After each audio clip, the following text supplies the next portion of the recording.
Tonight, as Election Day winds to a close, the billionaires, the influencers, the insiders will not pick the next mayor of the city of New York. The people are going to pick the next mayor. a look at the candidates, the issues, and the races grabbing national attention.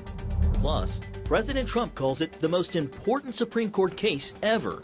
How a fight over tariffs could determine the bigger question of presidential power for years to come. And one of the most consequential figures in the history of the vice presidency has died. A look at the life and political impact of Dick Cheney. I saw a lot of history. I was there when a lot of it was made, and I'll always be tremendously grateful for having had that opportunity. All this and more tonight on Faith Nation.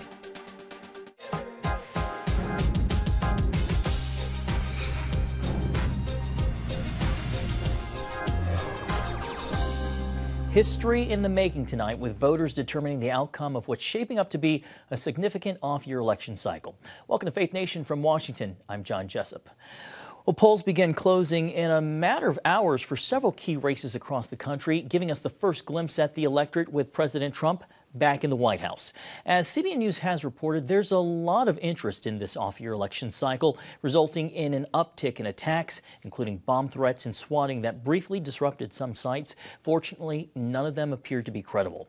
Let's take a look at the lineup of races, including Virginia, where the winner makes history, as either Democrat Abigail Spanberger or Republican Winsome Earl Sears will become the Commonwealth's first woman governor. Meanwhile, record turnout as New Yorkers are also on the verge of history, hours away from making Zohran Mamdani the first Democratic Socialist, the first Muslim, and second youngest mayor in the city's history. Mamdani's maintained a solid lead in the race against Republican challenger Curtis Sliwa and Democrat-turned-independent Andrew Cuomo. The former New York governor received a last-minute endorsement from President Trump, who tried to throw a wrench in the final moments of the race. The president does not support me. The president opposes Zohran Mamdani. The president believes Zohran Mamdani is a communist. He believes he's an existential threat. I believe he's a socialist and an existential threat.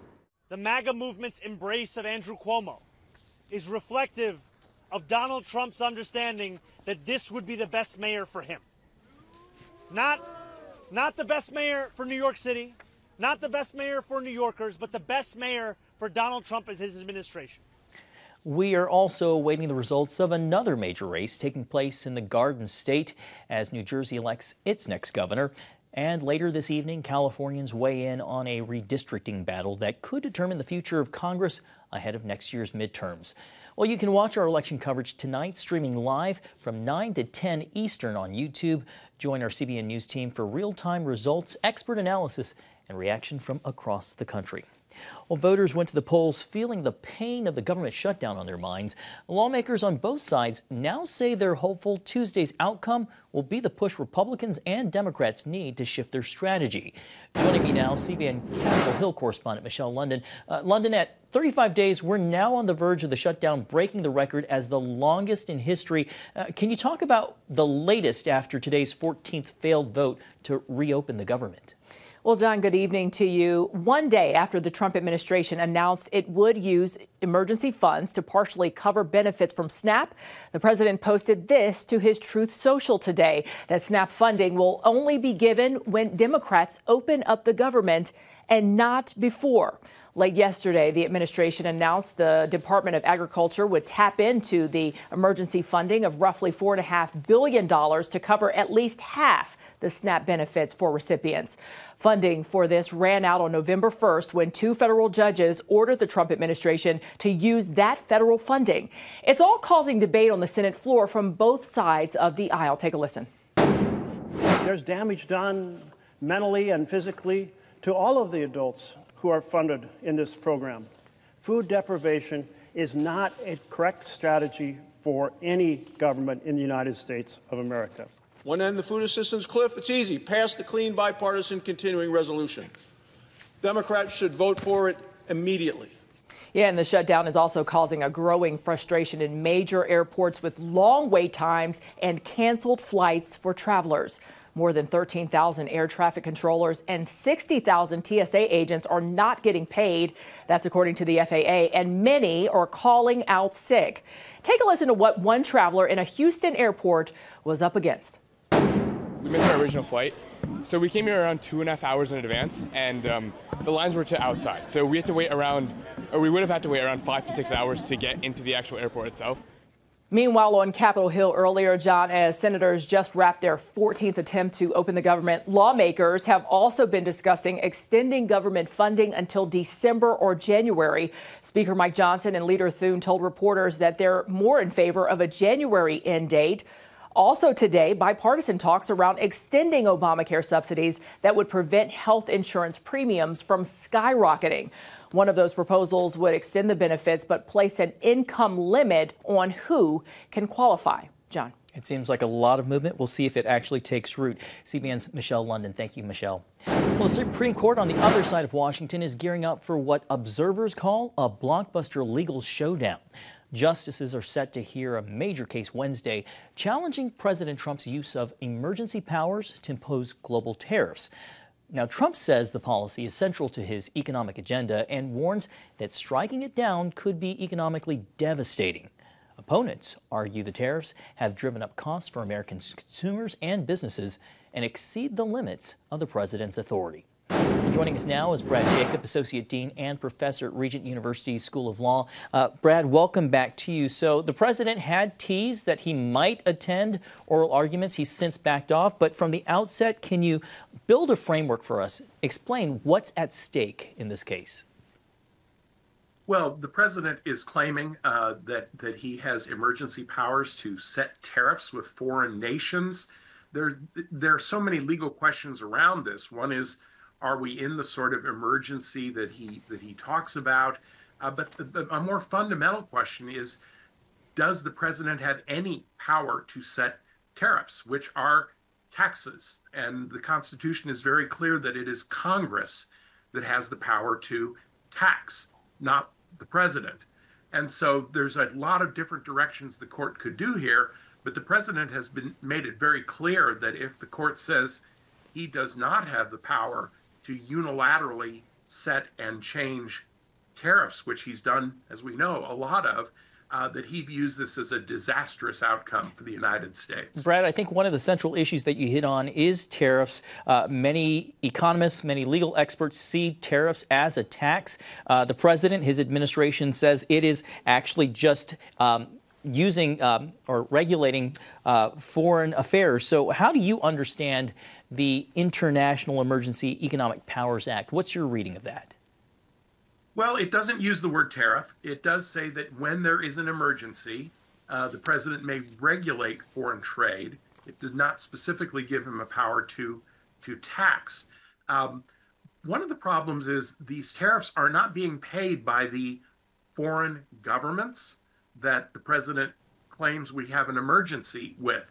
The tariffs are going to be paid by companies selling goods into the United States, who will, of course, pass that cost on to American consumers. So it ends up being a tax on Americans. If the court buys the president's argument that this really has to do with foreign affairs, then the president's powers look much stronger than they do if you simply view this as a taxing case. You know, some legal experts say that this case hinges on what's called the main questions doctrine, which the Supreme Court recently used to strike down what it viewed as overreaches by both Presidents Biden and Obama on school loan forgiveness and the environment, respectively. Given the court's makeup, how do you think they'll approach the Trump administration's arguments on the main questions doctrine? So you've really got two different issues. One is, can Congress give this power to the president? And the other is, did Congress give this power to the president? The major questions doctrine asks whether Congress did give that power. If it's really a big, earth-shaking kind of power, wouldn't Congress have been upfront about it? If they wanted him to be able to set tariffs, taxes, wouldn't they have said that clearly in the statute rather than have it be kind of an implication from other language? Justice Scalia once referred to the major questions doctrine with the phrase, you don't hide an elephant in a mouse hole. that if the president is supposed to have this big, important power, Congress should be clear and upfront in giving it to him. Reminded now that Scalia had all those great one-liner quips. Brad Jacob with the Regent School of Law, thank you so much for your time, for being with us. Pleasure. Well, also tonight, the nation pausing to remember Vice President Dick Cheney. Cheney's family says he died Monday from complications with pneumonia and cardiac and vascular disease. Widely considered to be one of the most powerful vice presidents, Cheney served as second in command to George W. Bush from 2001 to 2009. He also served as defense chief during the Persian Gulf War under his father, Bush Sr. Cheney spearheaded the war on terror after the 9/11 attacks and fiercely defended the 2003 Iraq invasion. He is survived by his wife, Lynn, daughters Liz and Mary, and several grandchildren. Cheney was 84 years old. Coming up, from war zones to the world stage, meet the Israeli official taking on terror, the United Nations, and anti-Semitism head on. Next on Faith Nation. Welcome back. Israel says Hamas has turned over the remains of another hostage. The body will undergo DNA analysis to confirm whether it's one of the 8 hostages presumed dead. Even as a ceasefire holds, Israel continues to face a different kind of battle, one over its image on the world stage. And a rising voice in Israeli politics is now leading that effort. So sorry, Kenny, there's actually alarms. We need to find cover. Whether facing cameras, I'm on my way now to Manchester, or racking up frequent flyer miles on the world stage, Sharon Haskell sees herself as a defender of the Jewish state and unafraid to name Israel's greatest threat. We understand there is a war. There's a world war between radical Islam and Western civilization values. And we know on our skin and scars what it means to fight for your freedom. Haskell is a fresh voice, tackling old questions about Israel's security, its right to self-determination, and its future place in the world. Her background includes living and working abroad, joining the Israeli border police, and becoming one of the youngest lawmakers to serve in the Knesset. While those experiences enhance her resume as a diplomat, Haskell mostly credits her Jewish heritage, which includes a grandfather who survived Auschwitz. Go next to the wall. Everybody close to the walls. That background explains her willingness to challenge today's media critics. What would you do if your daughter would have been abducted into the dungeons of torture, being raped, abused physically, emotionally? What would you do as a mother to bring her back home? Scold world leaders for staging a walkout at the United Nations. This is not only an insult to Israel, it is a betrayal of the very mission the UN claims to serve. And skewer supporters of Palestinian statehood, describing it as a gift to Hamas for the October 7th attack on Israel. The recognition of a Palestinian state by France, the United Kingdom, Canada, Australia, and others is a shameful reward for terrorism. You are either on the side of Israel or on the side of Hamas. There is no middle ground. She's also highlighting the rising tide of anti-Semitism, recently traveling to the UK and blaming the British government for the murders of 2 people at a synagogue on Yom Kippur. I'm absolutely appalled and heartbroken by the tragedy in the terrorist attack that happened here on the holiest day in Jewish calendar, in Yom Kippur. In September, she welcomed the largest delegation of American politicians to visit Israel. Our cameras were there when she planted trees as a show of solidarity with each of the 50 states. That visit points to another aspect of the job, trying to convince tourists to return after COVID and 2 years of war. For the Christian community, you know, it's important for us that they come and they see it. They see the history. They see the archaeological sites. They see the forensic evidence of the Bible. Haskell, once a critic of Netanyahu and a former member of his Likud party, balances her independent streak with being practical. That's made her attractive among younger Israelis. As for Israel's future in the Middle East, for her it's a mix of being realistic while acknowledging the supernatural. She points to Israel's unlikely story going all the way back to King David. He didn't give him the kingdom. He didn't give him a crown. He gave him Goliath. And that, I think, is a point where we were given a Goliath. You have to be a realistic in Israel. And to be a realistic, you have to believe in God and miracles. Our history is full of that. And we trust him. He's got a plan for us, and he's been protecting us. Well, turning now to outrage over the growing crisis in Sudan, the UN Secretary General now warning the war is spiraling out of control. Reports of mass atrocities are emerging after a paramilitary force seized the famine-stricken city of al-Fashir. The Rapid Support Forces are accused of killing hundreds, including more than 450 people who were in a hospital, and carrying out ethnically targeted attacks and sexual violence during their assault. Survivors describe widespread destruction, while a communications blackout has made it difficult to know the full extent of the violence. Well, up next, from chaos to compassion, see how Operation Blessing is helping families in Jamaica recover from Hurricane Melissa.